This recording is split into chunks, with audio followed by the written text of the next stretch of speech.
Bulgaria's Prime Minister Rosen Zhelyazkov resigned after tens of thousands of Bulgarians joined protests over allegations of widespread corruption. Ukraine reportedly struck another oil tanker from Russia's so-called shadow fleet in the Black Sea on Wednesday. U.S. forces have seized an oil tanker off the coast of Venezuela, prompting swift condemnation from Nicolas Maduro's government, which called it an act of international piracy. Bulgaria's Prime Minister Rosen Zhelyazkov resigned on Thursday after tens of thousands of Bulgarians joined protests across the country demanding that the government step down over allegations of widespread corruption. Media estimates based on drone footage put the number of demonstrators at over 100,000, with some reports claiming up to 150,000 people had gathered in the Bulgarian capital. Students from Sofia's universities joined the rallies, which organizers said exceeded last week's protests that drew more than 50,000 people.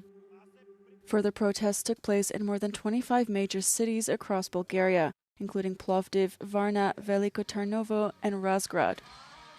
Bulgarians abroad also gathered on Wednesday, with demonstrations held in Brussels, London, Berlin, Vienna, Zurich, and New York. The demands included the resignation of the government and better living and working conditions.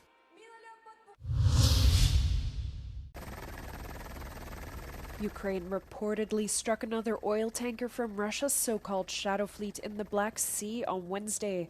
Authorities said naval drones caused critical damage.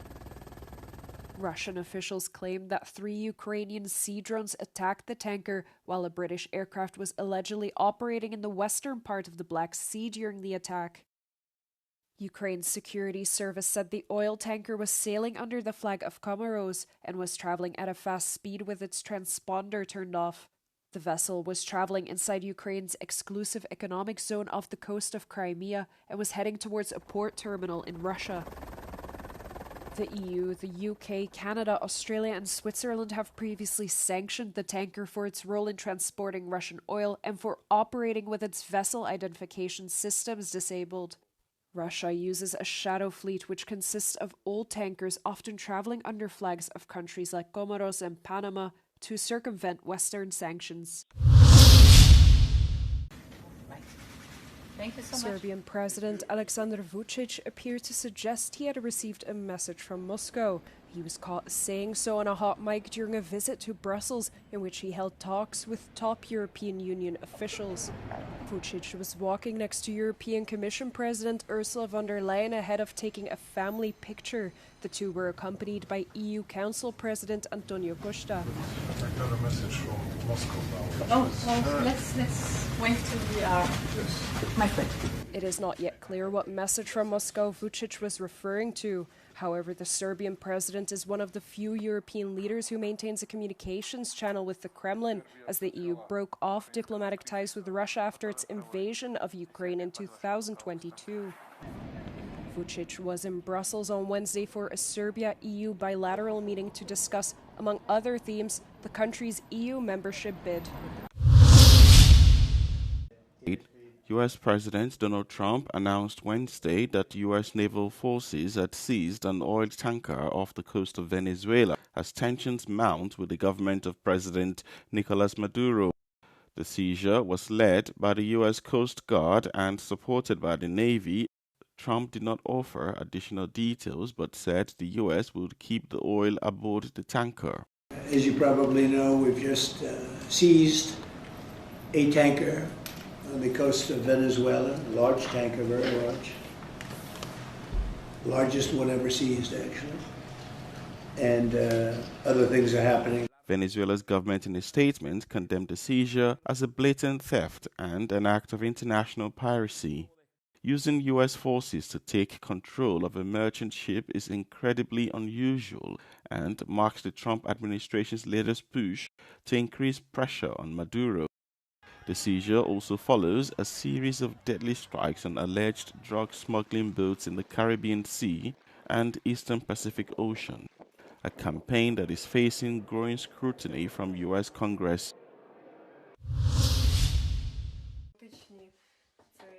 Ukraine does not need lessons about democracy, Nobel Peace Prize winner Alexandra Medvedchuk told Euronews in an interview on the Europe Today program. Medvedchuk was referring to claims by US President Donald Trump that authorities in Kiev are using the war as an excuse to avoid an election. Ukraine don't have a need to be lectured about election. In 2004, millions of people in Ukraine organized Orange Revolution when our electoral right was stolen. So we value elections. The question is, do we have security to organize election? This is the main question.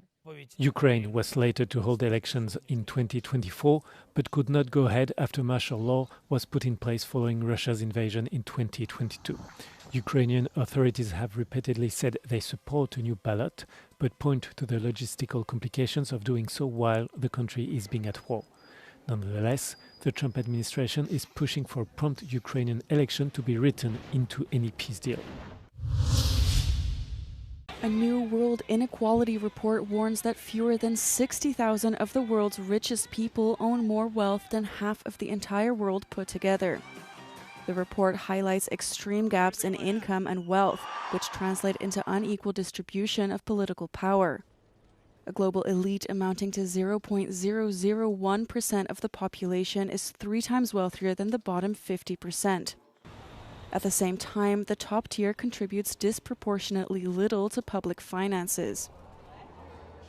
Middle-class workers on a high professional salary, such as doctors, teachers, and engineers, pay a higher share of their income in tax than a billionaire whose wealth is based on offshore structures or capital gains.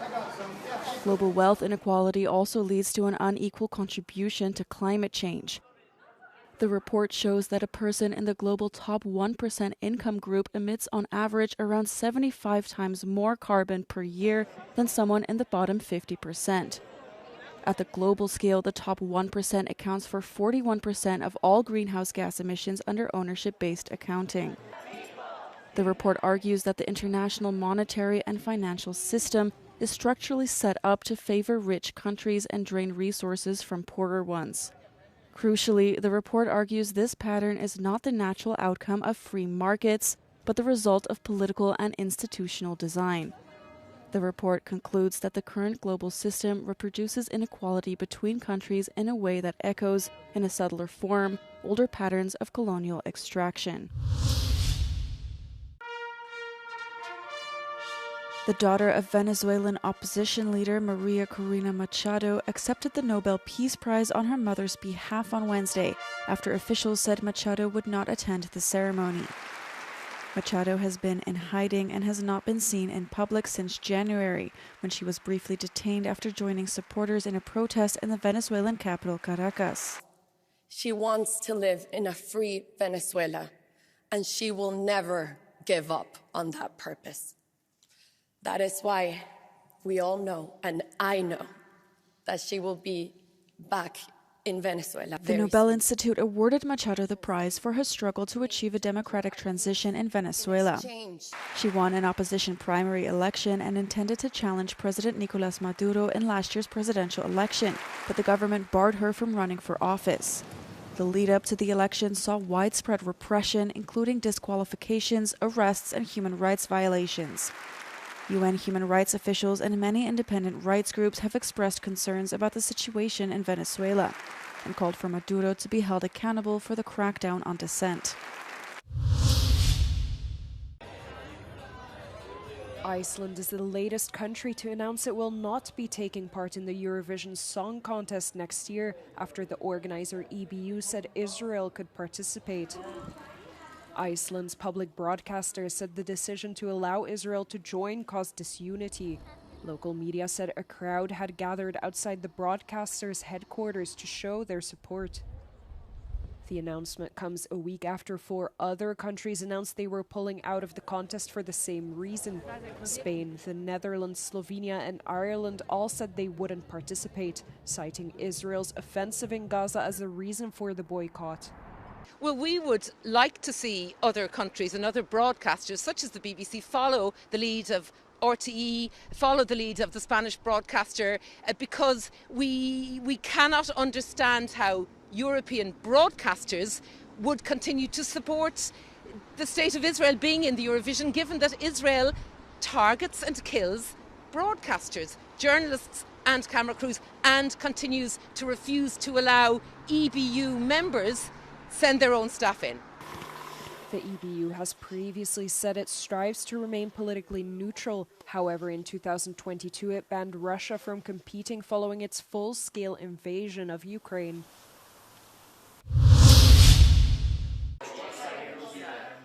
Archaeologists in the United Kingdom have uncovered the earliest evidence of humans making fire at 400,000 years old. It has long been known that ancient humans used naturally occurring fire more than 1 million years ago, but it has remained unclear when exactly humans learned to create and control fire themselves. So we have this evidence for a fireplace. We have next to it archaeology, artefacts made by Neanderthals. But what really makes this site extraordinary is the discovery of these two little fragments, and this is just a tiny little fragment of iron pyrite. So this is a mineral that can be used for striking. You strike it with flint and it creates sparks. So it's part of a fire lighting kit. So this is evidence that not only were Neanderthals using fire at this site, but they were also making the fire using flint and pyrite. The archaeological team spent 4 years analysing the materials to rule out natural wildfires. Tests showed temperatures above 700 degrees Celsius and repeated burning in the same location, indicating a hearth was used multiple times. Other fossils of the same age were found in Britain and Spain, exhibiting traits linked to Neanderthals.